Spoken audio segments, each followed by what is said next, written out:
Je vais introduire l'offrande florale d'aujourd'hui, offerte par une église branche de l'étranger. Nous remercions Dieu qui nous a guidés dans cette église de vie. En ces temps de fin, nous avons expérimenté les œuvres enflammées du Saint-Esprit jusqu'à ce que nous avons célébré le 17e anniversaire de notre Église.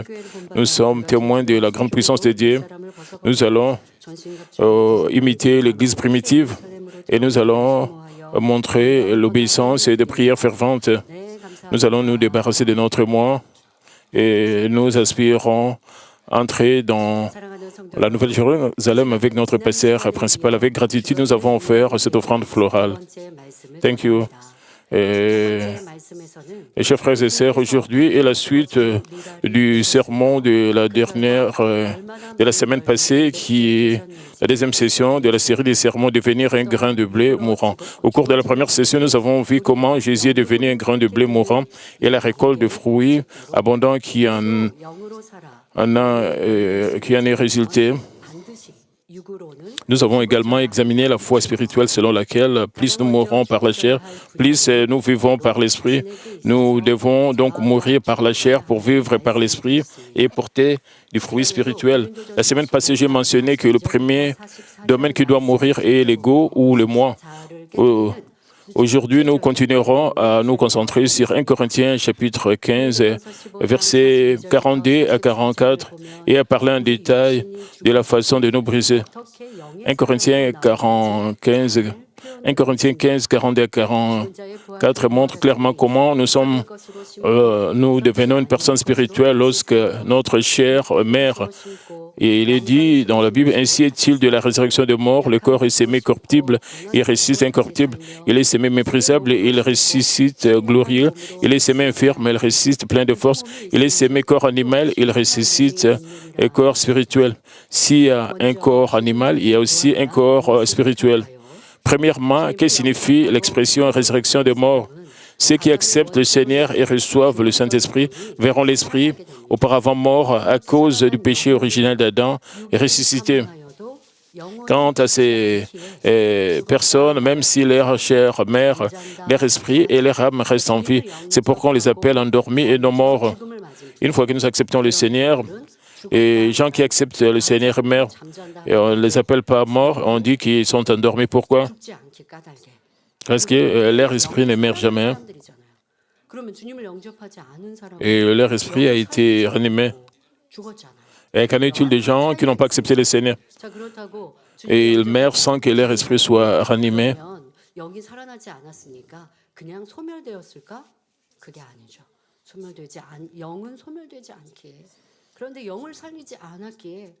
Cela signifie que l'âme de ceux qui n'ont pas accepté le Seigneur, que leur âme va disparaître? Non. Et ils vont rencontrer la mort éternelle parce qu'ils n'ont pas accepté le Seigneur. L'esprit et l'âme incorruptibles sont guidés vers la tombe supérieure, mais le corps physique est enfoui dans la terre, pourri et devient une poignée de poussière.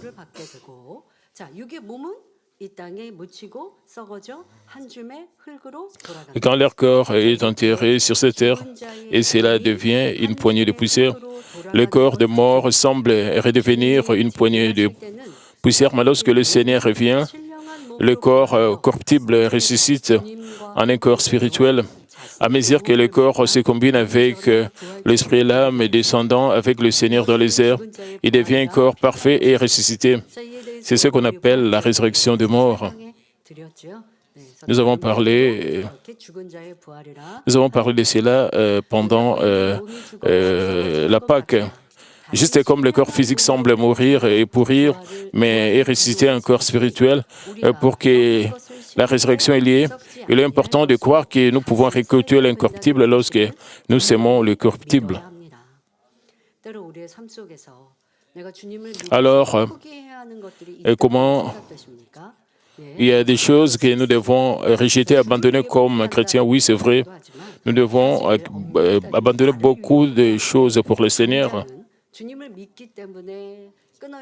Parce que nous croyons au Seigneur, nous devons couper les choses mondaines et nous devons mourir. Et chaque jour, nous donnons toutes ces choses pour le Seigneur.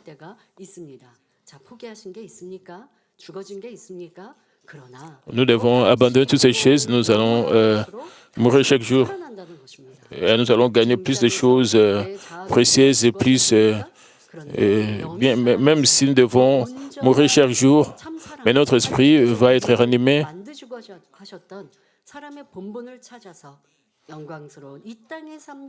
Nous allons retrouver l'image perdu de Dieu et nous serons aussi bénis sur cette terre.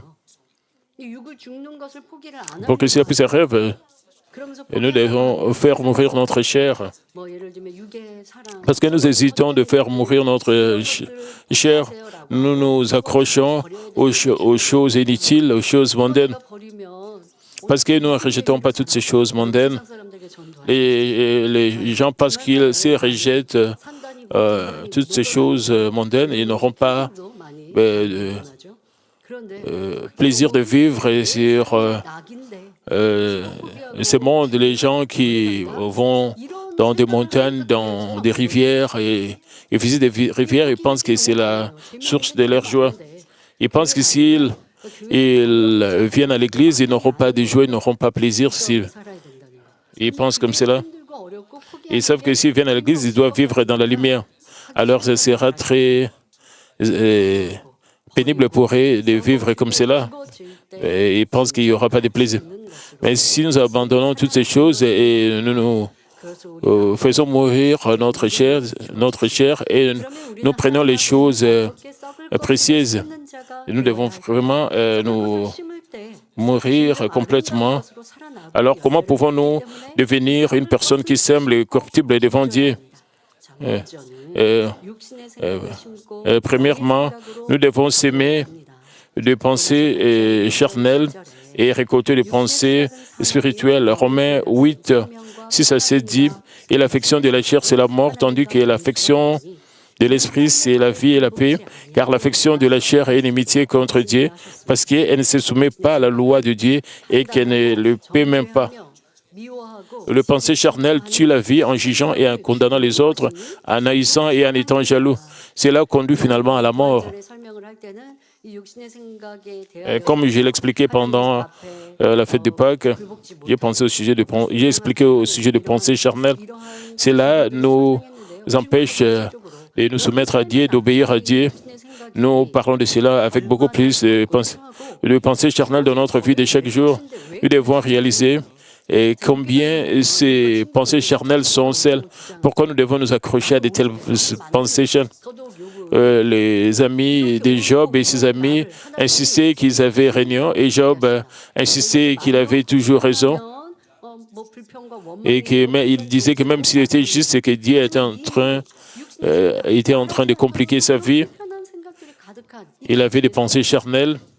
Il était rempli de pensées charnelles et jugeait Dieu. Qu'en est-il de votre vie? Quel genre de pensées charnelles vous avez dans votre vie? Vous condamnez les autres, vous jugez les autres. Vous avez beaucoup de ressentiments, vous avez beaucoup de ressentiments contre les autres. Vous pensez que toutes ces choses sont bonnes? Non, ce sont des choses sales. C'est-à-dire, toutes ces choses vous rendent inutiles. Ceux qui ont des pensées spirituelles ont toujours une joie et une gratitude sans fin et leur paix ne disparaît jamais. Avez-vous déjà regardé des croyants vivre dans la vérité et vous demandé comment ils pouvaient être en paix, sans colère ni inquiétude, malgré le moment difficile? Ils peuvent être en paix parce qu'ils pensent en esprit, peu importe ce qu'ils voient, entendent ou rencontrent. Alors, il est important de savoir qu'en est-il de pensées spirituelles, c'est-à-dire d'essayer de penser à Dieu, de penser dans la vérité. Même quelqu'un vous harcèle. Vous ne tombez pas dans ce... Qu'en est-il des ancêtres de la foi? Vous devez penser à ce que notre Seigneur a fait, à ce que les ancêtres de la foi ont fait. Comment est-ce qu'ils ont répliqué? Vous pouvez trouver la réponse. Mais si vous vous plaignez, si vous avez des pensées charnelles, vous devez prier, vous devez demander l'aide de Dieu. Père Dieu, je souffre à cause de mes pensées charnelles. Mais quand je pense au Seigneur, et je pouvais surmonter la difficulté. Mais j'ai encore ces pensées. S'il te plaît, aide-moi à rejeter cela. Et si vous priez comme cela, c'est de cette manière que vous pouvez changer petit à petit. Le pensée spirituelle vous donne la paix. Vous pouvez penser, parce que quelqu'un est dans un bon environnement, il est paisible. Non, vous ne pensez pas comme ça. Les personnes spirituelles ont même leurs propres problèmes. Il y a des gens qui les dérangent, qui les harcèlent. Mais puisqu'ils ont des pensées spirituelles, ils pensent dans la vérité, ils ont la paix, et comme si rien n'est arrivé, mais ils ont aussi leurs problèmes. Mais ils ne considèrent pas leurs problèmes comme un problème. Si quelqu'un les dérange, si quelqu'un les harcèle, et s'ils découvrent la haine, et ils se répandent et ils changent leur voix en suivant la voix de Dieu. Et ils ne considèrent pas cette situation comme une épreuve, et ils ne considèrent pas leurs problèmes comme un problème. Ils changent tout cela dans la vérité. Et si nous n'avons pas de pensée charnelle, nous serons toujours en paix. Ainsi, parmi vous, si vous trouvez que vous n'avez pas la paix, et vous devez savoir que si vous n'avez pas la paix, vous devez savoir que vous avez des pensées charnelles. Vous devez penser, peut-être vous commettez des péchés. Vous devez, oh, je n'ai pas de péché, je n'ai pas de pensées charnelles. Pourquoi je l'accepte? Non, la parole de Dieu est exacte. Et si vous avez des pensées charnelles, vous serez fatigué, épuisé, vous aurez toujours des problèmes, vous n'aurez pas la paix. Parce que vous avez encore des pensées charnelles à vous, vous n'avez pas de paix en vous. Vous devez savoir que vous avez des pensées charnelles. Et vous êtes en train de commettre la contre-vérité, vous devez réaliser ça, parce qu'il y a un mur de péché devant Dieu, et il n'y a plus de paix en vous. Vous devez savoir cela. Donc, il est donc important de savoir si vous n'avez pas la paix intérieure, cela signifie que vous avez des pensées charnelles, que vous avez péché. La paix a disparu à cause d'un mur de péché créé devant Dieu. Puisque le pensée spirituelle ne crée aucun mur de péché devant Dieu, il y a toujours la paix. Si vous êtes guidé par le Saint-Esprit avec des pensées spirituelles, vous pouvez prier et demander l'aide de Dieu sans avoir à vous inquiéter. Vous pouvez être plus fidèle avec joie et gratitude. Les pensées charnelles et les pensées spirituelles sont opposées les unes aux autres. Si vous agissez avec des pensées charnelles, vous ne pouvez pas recevoir l'œuvre de Dieu. Ceux qui ont une pensée axée sur la chair reçoivent l'œuvre de Satan, jugent et condamnent les autres et commettent le mal en fonction de leurs propres pensées. Malgré les nombreuses paroles de Dieu, nous disons de ne pas juger, de ne pas faire de commérage, vous jugez et condamnez rapidement les autres. Cela conduit à la perte de la grâce et de la plénitude spirituelle dans la prière. Alors, que devrions-nous faire pour s'aimer le pensée charnel, corruptible et récolter le pensée spirituel de la vérité? Juste comme la confession de l'apôtre Paul, je meurs chaque jour. Les sentiments de contre-vérité peuvent être éliminés lorsque nous brisons nos pensées charnelles chaque jour. Il ne reste alors que des pensées spirituelles de bonté et de justice. Plus vous vous débarrassez de pensées charnelles et mourrez, et plus vous revivez avec des qualités spirituelles et incorruptibles. Mais toutes les pensées charnelles ne peuvent pas être rejetées d'un seul coup. Vous voulez penser vos pensées charnelles à pensées spirituelles.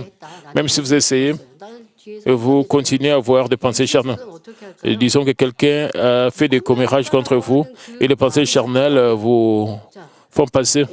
Vous pensez au sujet des ragots qu'il a raconté à vos sujets. Et il a fait... il a dit beaucoup de choses contre vous.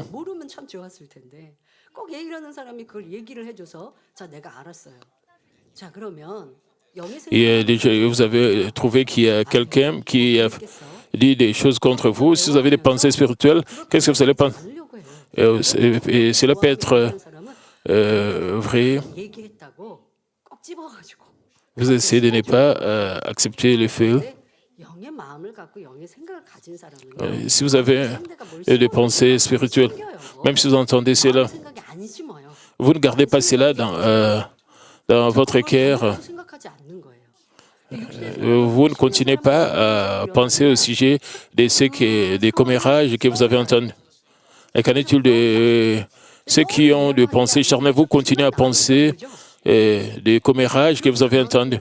Vous continuez à penser à cela. C'est-à-dire, vous avez toujours des ressentiments, des rancunes, des rancœurs contre l'autre personne. Et vous continuez à penser. Et si vous n'avez pas des sentiments charnels, même si vous avez entendu quelqu'un qui vous a critiqué, vous ne pensez pas à cela. Vous ne demeurez pas dans toutes ces choses. Qu'est-ce que nous devons faire? C'est là, nous devons enlever la contre-vérité de notre cœur. Nous devons contrôler nos pensées. Est-ce que cela est rejeté immédiatement? Non. Donc, mais toutes les pensées charnelles ne peuvent pas être rejetées d'un seul coup. La vérification quotidienne de pensées et de sentiments personnels par rapport à la vérité, la prière fervente et le rejet du mal du cœur peuvent transformer les pensées charnelles en pensées spirituellement. Nous devons faire ces deux choses ensemble. Quel genre de pensées nous avons? Nous devons vérifier. Quel genre de pensées nous avons? Vérifier, ce n'est pas tout. Disons, vous voyez un peu vous avez des pensées peut-être charnelles, des pensées charnelles peut-être de la pornographie, ou quelqu'un on vous a dit, quelqu'un qui vous a critiqué, vous continuez à avoir de telles pensées, ce sont des pensées charnelles. Vous devez examiner, vous avez toujours des pensées charnelles. Vous découvrez que vous avez des pensées charnelles, et ce n'est pas la fin. Et cela ne signifie pas que vous pouvez les contrôler.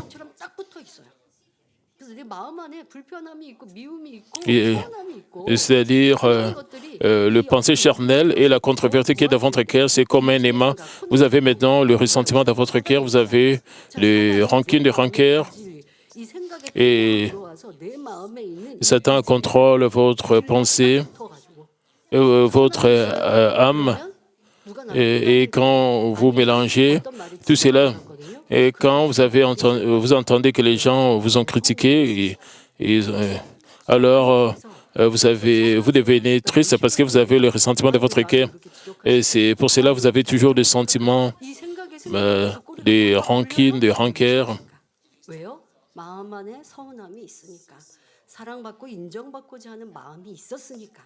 Et c'est parce que vous avez le ressentiment, vous avez les sentiments d'être exalté, d'être reconnu. Si vous découvrez les pensées charnelles, vous devez vous arrêter, et pourquoi? Vous avez de telles choses en vous, vous devez prier en disant, Père Dieu, aujourd'hui, j'ai eu de telles pensées charnelles, j'avais le ressentiment en moi, et j'ai continué à avoir des sentiments de rancœur, de rancune. Et ces gens ont pointé du doigt mes défauts, ils m'ont critiqué, j'ai été bouleversé. Et une autre personne a dit encore de mauvaises choses contre moi.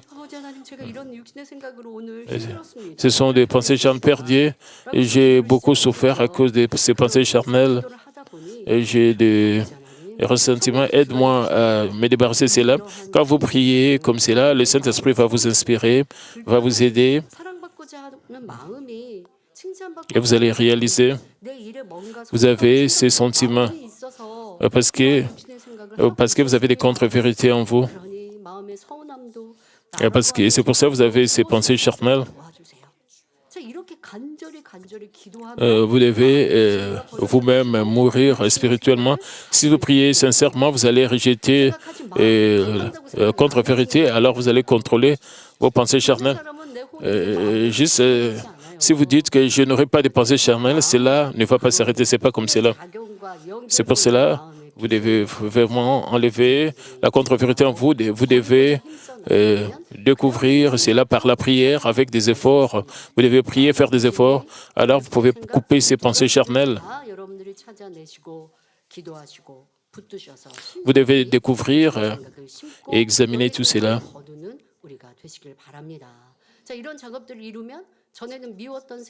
Et c'est un processus.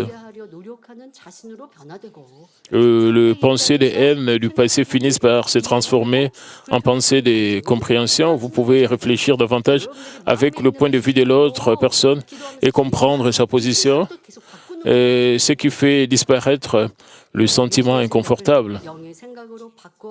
Changer le pensée charnel en pensée spirituelle équivaut à s'aimer ce qui est corruptible et récolter ce qui est incorruptible. Ensuite, 1 Corinthiens 15, 43 dit, « Il est semé méprisable, il résiste glorieux, il est semé infirme, il résiste plein de force. » Il est méprisable dans ces versets fait référence à toutes les choses injustes dans notre vie et dans ces mondes, par exemple, l'orgueil de la vie suit l'équerre et le pensée des contre-vérités. Si quelqu'un porte de plus beaux vêtements et possède une meilleure voiture, vous devenez envié. Ensuite, la joie disparaît à mesure que vous vous sentez amer à propos de votre propre vie et que vous finissez par traverser des moments difficiles. Ces gens n'ont aucune espérance pour le ciel et ce sont des gens charnels obligés de bien manger, de porter de beaux vêtements et de vivre luxueusement sur terre. Mais celui qui sème le méprisable pour s'élever dans la gloire se répand de regarder les autres avec envie, de lutter avec les comparaisons. Et il reste satisfaits, changent leur pensée en pensée de gratitude. Ainsi, ils ont l'espérance que le ciel, l'espérance du ciel et la joie, ils ont l'espérance que le ciel et la joie viennent dans leur cœur. Si nous aimons le méprisable et le laissons mourir, nous serons transformés en vérité et Dieu nous glorifiera. Plus nous mourrons, plus notre âme prospère. À mesure que l'âme prospère, tout ira bien et nous aurons une bonne santé. Cela signifie que nous pourrons devenir des hommes spirituels de la vérité.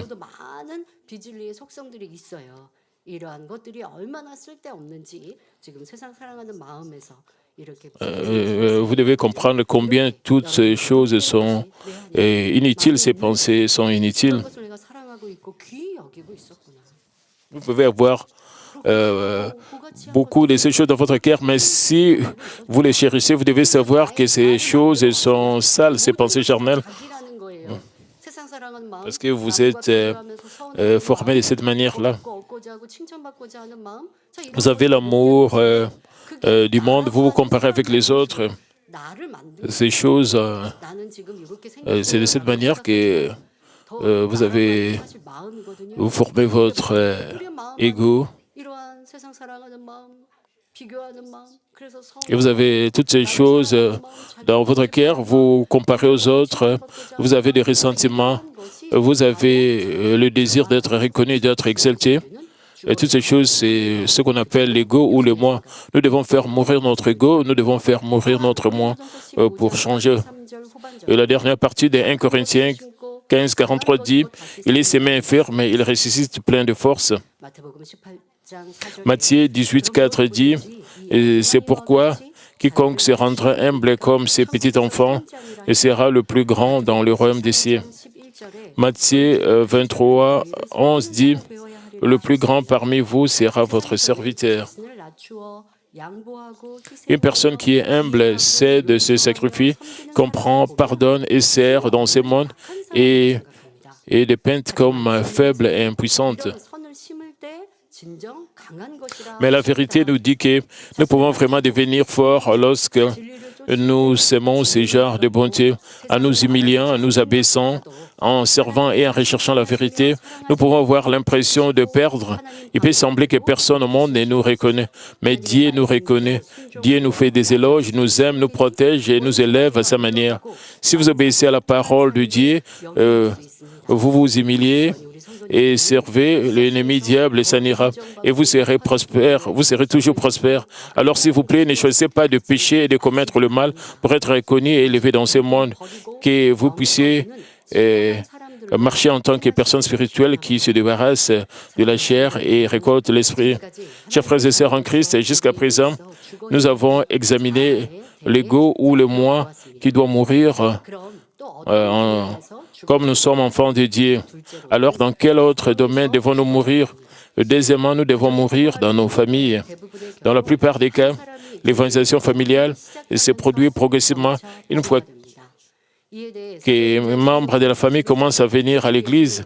À ce sujet, acte 16, plutôt 31 dit, « Crois au Seigneur et tu seras sauvé, toi et ta famille. 1 Corinthiens 7, 14 dit « Car le mari non-croyant est sanctifié par la femme, et la femme non-croyante est sanctifiée par le frère. Autrement, vos enfants seront impurs, tandis que maintenant ils sont saints. » Et si une femme croyante se sacrifie, sert bien et sauve son mari, alors le mari peut aussi devenir saint grâce à la vérité.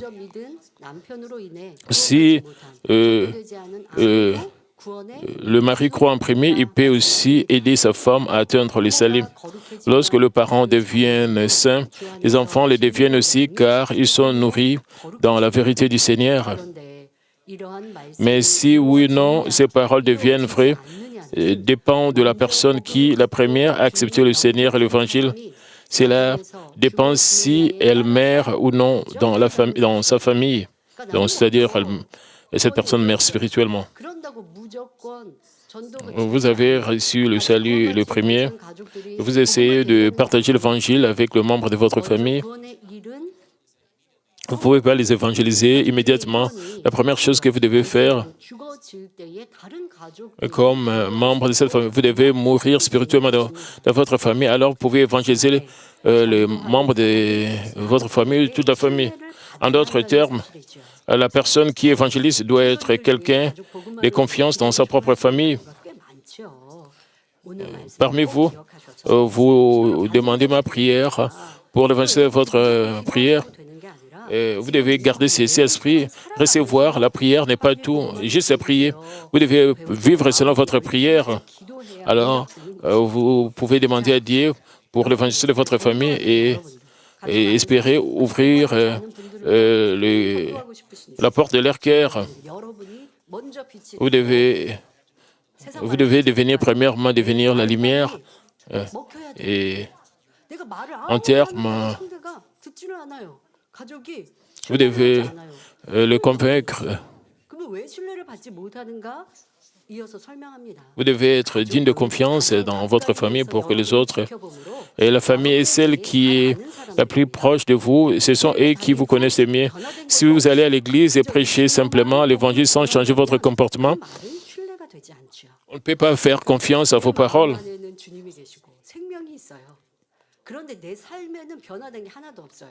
Vous avez la vie en vous, mais il n'y a pas de changement dans votre comportement. Comment est-ce que les membres de votre famille peuvent remarquer cela?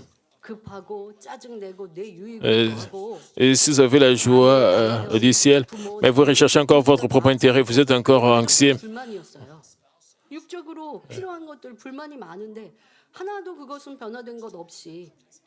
C'est-à-dire, les membres de votre famille ont encore des plaintes contre vous, vous ne changez pas de comportement, vous fréquentez l'église. Et vous dites combien vous êtes joyeux, vous essayez de partager l'évangile. Le membre de votre famille n'essaie pas de vous écouter et vous commencez à dire, si vous venez pas à l'église, vous irez en enfer. Alors, on ne peut pas vous faire confiance dans votre famille, même si vous croyez au Seigneur. Parce que vous ne montrez pas de changement dans votre comportement. Mais si le membre non-croyant de votre famille considère que vous êtes devenu à leurs yeux une personne meilleure et plus diligente, alors votre prédication de l'Évangile peut être digne de confiance et fiable.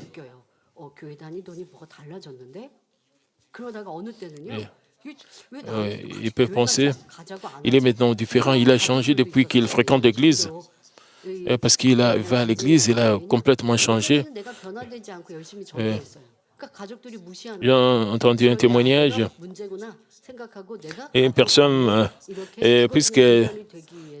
qui n'a pas changé, quand elle prêchait l'évangile, les membres de sa famille ne voulaient même pas écouter, mais quand elle a commencé à changer, à mourir, et quand elle a prêché, le membre de sa famille a commencé à l'écouter, même si elle n'a pas demandé. Alors, à l'exemple, les membres de sa famille ont dit, ce matin, on peut partir à l'église ensemble. Même les membres de sa famille ont demandé quand est-ce qu'il y aura la retraite d'été. Et même, ils étaient intéressés à l'église de cette manière-là qu'ils pouvaient évangéliser. Parce que la personne elle-même était changée et le membre de sa famille était très... Et ils ont développé aussi le désir de venir à l'église à cause du comportement du membre de leur famille. Et quand ils écoutent l'Évangile, ils étaient prêts à venir immédiatement à l'Église. C'est pour cela, premièrement, nous-mêmes, nous devons changer avant d'évangéliser les membres. Il existe de nombreuses façons de mourir dans la famille. La première consiste à abandonner votre vie passée ou vos vieilles habitudes. Et le reste de votre famille pourra alors remarquer un changement dans votre comportement. Éphésiens 4:22 dit, « Eu égard à votre vie passée, du vieil homme qui se corrompt par les convoitises trompeuses. » Votre vie passée fait référence aux mauvaises habitudes enracinées lorsque nous étions notre ancien moi avant de rencontrer Dieu. Par exemple, les enfants dont le parent nettoie et prennent toujours soin d'eux peuvent leur faire prendre l'habitude de ne pas nettoyer leur propre chambre, même lorsqu'elle est en désordre. Sous prétexte d'être occupé, dites que vous ne faites pas le lit et laissez vos vêtements traîner. Mais si ces vies passées, ces vieilles habitudes disparaissent après que vous avez commencé à aller à l'église, à fréquenter l'église, alors votre famille remarquera le changement. Si vous ne changez pas ces vieilles habitudes, vous pouvez penser que vous avez beaucoup changé, mais votre comportement ne change pas. Même si vous avez le Seigneur dans votre cœur, même si vous essayez de partager le Seigneur, vous ne devez pas blâmer, mettre le blâme sur le membre. Vous devez mettre le blâme parce que vous ne changez pas votre comportement. Ne mettez pas le blâme sur le membre de votre famille. Mais si vous changez, le membre de votre famille va vous changer. Vous avez l'habitude de gérer, ne jugerez plus, vous n'êtes plus irrité ou en colère, vous ne mettez plus en colère. Alors, le membre de votre famille se diront également, c'est une personne vraiment différente qui va à l'église. Plus vous vous débarrassez de vos vieilles habitudes, plus vous mourrez à la maison. Ce serait encore mieux si vos paroles et votre ton devenaient purs et saints.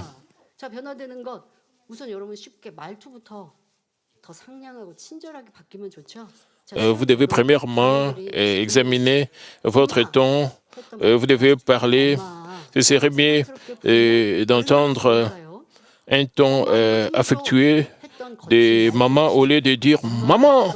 Donc, ce serait formidable de vous voir respecter, servir en effectuant le travail au lieu de demander aux membres de votre famille et de le faire pour vous. Même si votre famille a déjà été évangélisée, le niveau de bonheur de la famille est déterminé par la façon dont chaque membre de la famille meurt dans la vérité.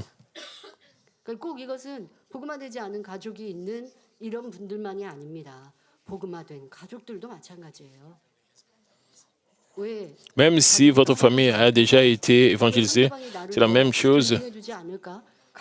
Pourquoi votre famille ne sont pas encore unis? Pourquoi le membre de votre famille se respecte les uns les autres? Pourquoi le membre de votre famille vous respecte le plus? Peut-être vous avez le désir d'être respecté, d'être servi. Vous savez, le berger n'a pas dit, puisque je suis votre père, vous devez servir. Disons que nous mangeons, nous sommes sur table.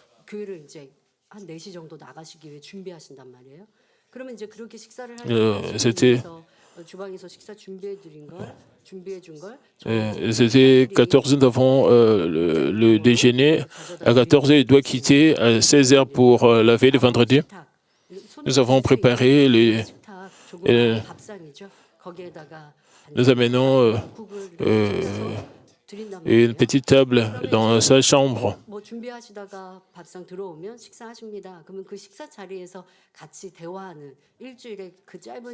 Et nous avions la conversation pendant ces temps de repas.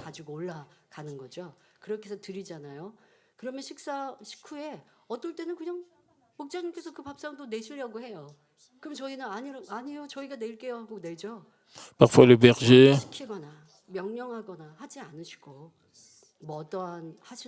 il n'a pas ordonné ceci, cela. Quand il voulait quelque chose, il nous demandait poliment de faire cela.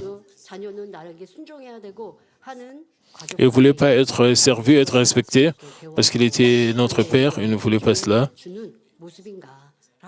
Et vous devez aussi vous examiner vous-même. Vous voulez être servi ou respecté.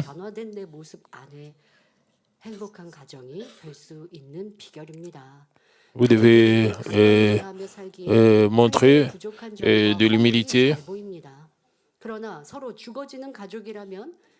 Parce que les membres d'une famille vivent ensemble et sont proches, il est plus facile de se rendre compte des défauts de chacun.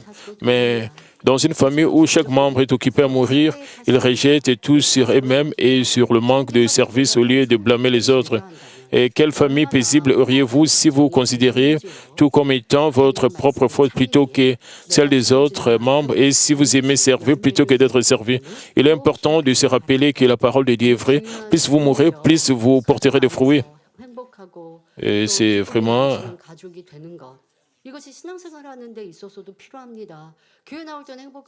Votre famille doit déborder de joie. Disons que vous êtes content dans l'église, mais dans votre famille, vous n'êtes jamais content. Vous pouvez trouver des excuses parce que ma famille n'est pas évangélisée, je n'ai pas de joie dans ma famille. Vous pouvez dire cela. Ce sont juste des excuses.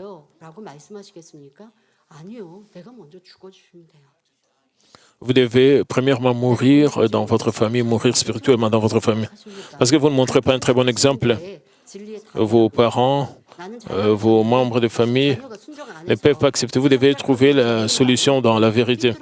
Vous pouvez mettre le blâme sur vos enfants parce qu'ils sont en train de s'égarer, ils aiment le monde. Vous devez plutôt mettre le blâme sur vous-même. Vous devez montrer les bons exemples. Vous devez plus servir vos enfants. Vous devez essayer de les comprendre plus. Disons que vous aimez travailler à l'église. Il y a des familles qui vivent dans la misère avant de rencontrer Dieu. Mais après avoir rencontré Dieu, ils sont très contents dans l'église. Ils négligent leurs devoirs dans la famille et ils se concentrent que sur l'église. Mais l'église ne vous enseigne pas comme cela. Parce que vous n'êtes pas parfait. Vous devez aussi vous occuper de votre maison. Vous êtes seulement content de visiter les âmes, mais vous ne prenez pas soin de votre maison, ça c'est pas bien. Vous devez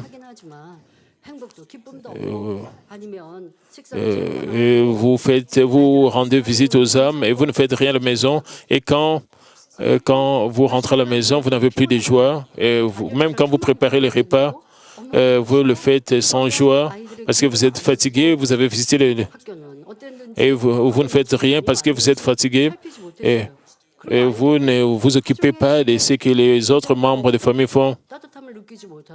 Vous ne prenez pas soin des autres membres de famille.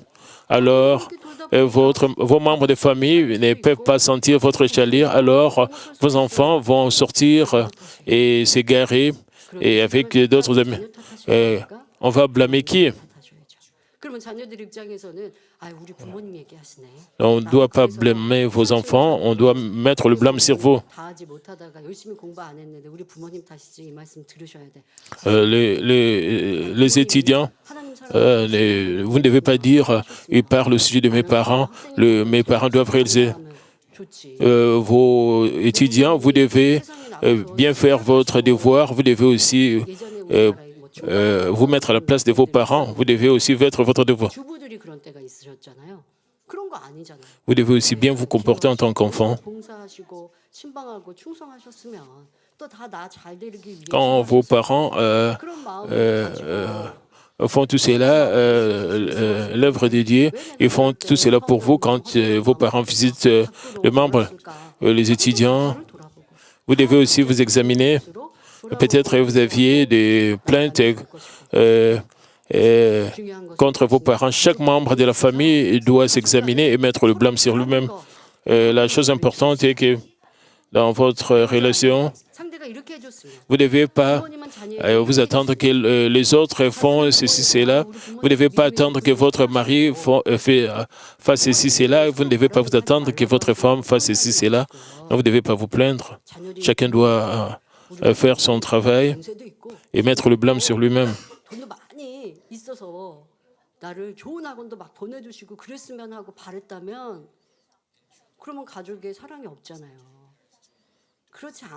Et si les enfants, vous attendez que vos enfants, vos parents fassent ceci, cela, et même le parent aussi ne doit pas s'attendre que les enfants puissent faire ceci, cela pour eux.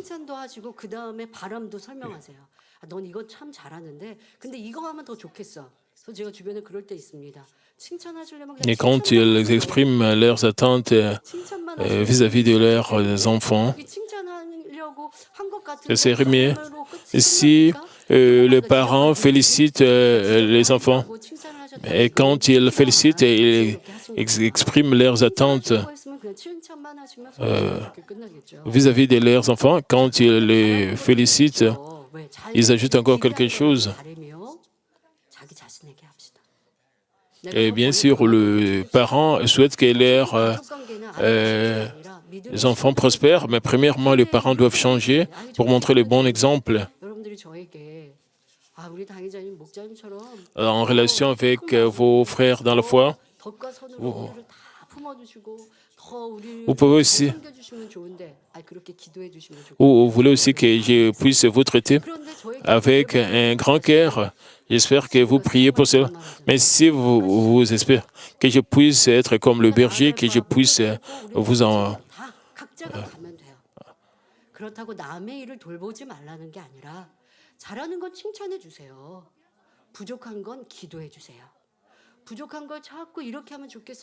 Vous devez féliciter les autres et prier pour leurs défauts.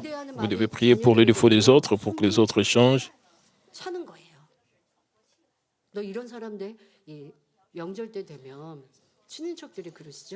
Et si le parent s'attend que les enfants font cela, et pendant...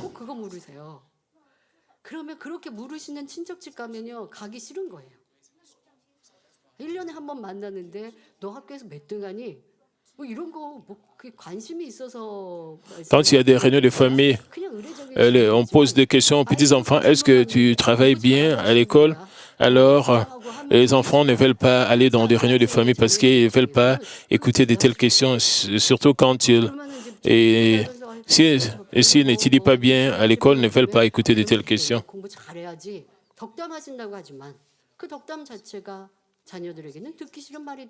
Et les adultes disent à ces enfants de bien étudier. Alors,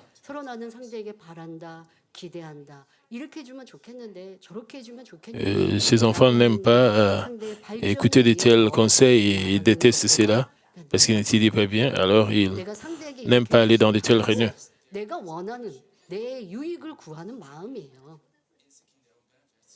Ils expriment leur attente en recherchant leur propre intérêt. Vous devez corriger aussi cela. Alors il y aura la paix. Vous devez être sage quand vous parlez. Et vous devez trouver un moyen de parler aux autres. Et si je m'attends que les autres fassent quelque chose pour moi, les autres aussi vont s'attendre que je puisse faire quelque chose pour eux. Et j'essaie de féliciter les autres.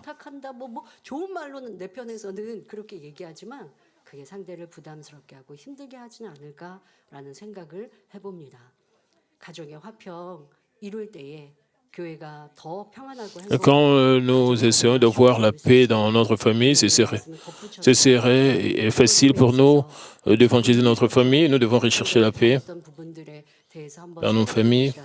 Vous devez penser à cela. Nous devons être prudents à ce sujet. Alors vous aurez plus de paix et plus de joie dans votre famille. Il y a aussi le troisième point et le quatrième point. Parce qu'à cause du temps,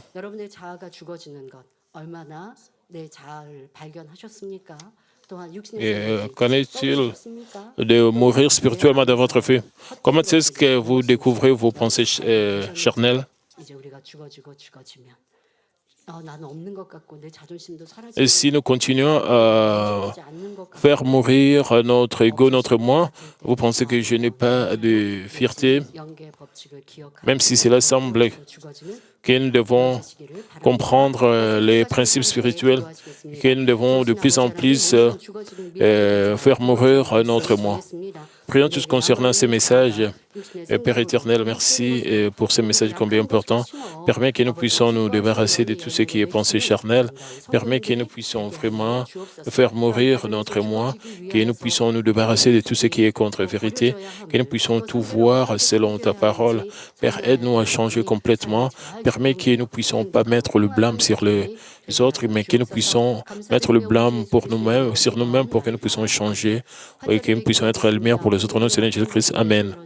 Maintenant, je vais prier pour les malades.